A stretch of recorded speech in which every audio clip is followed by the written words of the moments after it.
ସାଙ୍ଗମାନେ ଇଲା ମୋ ମାର୍ଗଶିର ଗୁରୁବାର ଭିଡିଓ କାଲି ଯେହେତୁ ଖୁସିର ଦେହ ଖରାପ ଥିଲା ତ ଭିଡିଓ ଆପଣଙ୍କ ପାଖକୁ ଆଣିପାରି ନଥିଲି ସେଥିପାଇଁ କ୍ଷମା ଚାହୁଁଛି ତ ଫାଇନାଲି ଆଜି ଭିଡିଓଟା ଅପଲୋଡ କରୁଛି ଆଉ ମାର୍ଗଶିର ଗୁରୁବାର ମାଣ ଠାକୁରାଣୀ ମୋର ଘରେ ପୂଜା ହଉଛନ୍ତି କିନ୍ତୁ ଏଠି ତ ଯାହା ବି ଠାକୁରଙ୍କୁ ପୂଜା କରିବେ ନା ତ ସେଥିରେ ମୁଁ ଜମା ବି ଉଣା କରେନି ରାତିରୁ ଉଠି କାମ ଦାମ ସାରି ପୂଜା କରିବା ଆରମ୍ଭ କରିଦେଇଥିଲି ଘରେ ଦୀପ ଧୂପ ନୈବେଦ୍ୟ ହୁଳହୁଳି ଆଉ ଏତେ ବଢିଆ ଲାଗୁଛି ପରିବେଶ କଣ କହିବି ଆଉ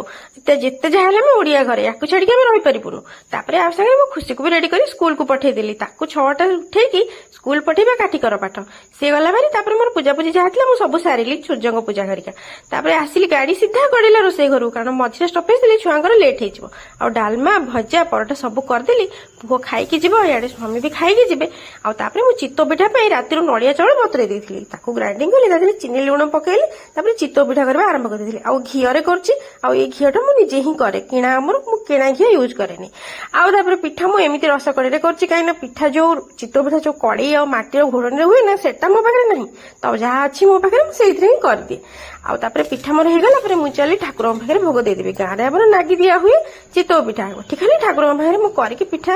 ସମର୍ପଣ କରିଦିଏ ନହେଲେ ଭଲ ଲାଗିବନି ଆଉ ପୂଜାଟା ଅଧା ଅଧି ଲାଗିବ ତାପରେ ପୂଜା ହେଇସାରିଲା ପରେ ଠିକ ସେତିକି ବେଳକୁ ଖୁସିର ଆସିବା ଟାଇମ ହେଇଗଲା କାରଣ ସିଏ ଏତେବେଳୁ ଆସିବ ନାକୁ ପଚାରେ ମାମା ଆଜି ଗୁରୁବାର କଣ ଭଲ ଖାଇବାକୁ ହେଇଛି ମୁଁ କହିଲି ଚିତଉ ପିଠା ହେଇଛି ସେ ଭଲ ଲାଗୁ ନ ଲାଗୁ ଟିକେ ଖାଇଦବୁ ଆଉ ଦେଖନ୍ତୁ ସାଙ୍ଗମାନେ ଏଇଠି ସମସ୍ତଙ୍କର କାମ ସରିଲା ପରେ ମୁଁ ଫାଇନାଲି ଆସିଲି ଖାଇବାକୁ ଆଉ ଏମିତି ଥିଲା ମୋର ସେଦିନର ଭିଡିଓ ଭଲ ଲାଗିଲେ ଲାଇକ୍ ସେୟାର କରିବେ ରହିଲି ଜୟ